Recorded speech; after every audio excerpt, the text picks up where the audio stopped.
হতে পারে। আরও কি কি সিমটম জিজ্ঞেস করে যাই না বুঝছে, আগে টেস্টটা করেন। তো ওই টেস্ট করার পরে যখন বললাম যে টেস্টের রিপোর্ট তো নর্মাল, তো তাইলে এখন আমি শিওর যে এটা জিন্নাতের সমস্যা, এটা কোনো শারীরিক সমস্যা না। এখন তাহলে এখন কি করতে হইব? বলছে রুকিয়ে করাইতে হইব, আমি আসতেছি।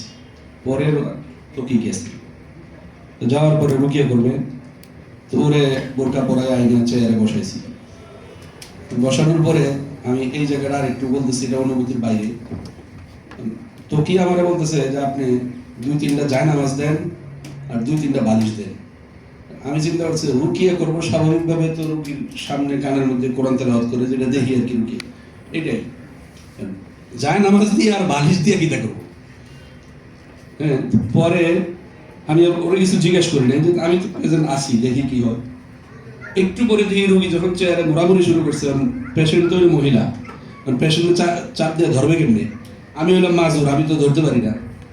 তখন ওই বোরকার উপরে জায়নামাজ দিল, দিয়া জায়নামাজের উপরে বালিশ দিল, দিয়া বালিশের উপরে চাপ দিয়ে ধরলো, ধরে রুকিয়ে চলতেছে। তা আমি আমার বাসায় বলি আর কি, যে রুকিয়ে দিয়া মানে জিন্নাতরে মোটামুটি সাইজ করতেছে, মায়ের খুব মানে আয়াত পড়ার যে ভঙ্গিমা মায়ের দিতেছে। একটু পরে দেখি মেয়ে কথা বলতেছে, মানে এই ধরেন সর্বোচ্চ হয়তো 10-15 মিনিট। আমি তো ওখানে জিজ্ঞেস করতেছি কথা কে বলে, আমার খাওলা বলতেছে না জিনে বলে।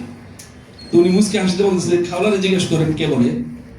খাওলা জিজ্ঞেস আমি কে কথা বলে, জিনে না তুমি? কব আমি।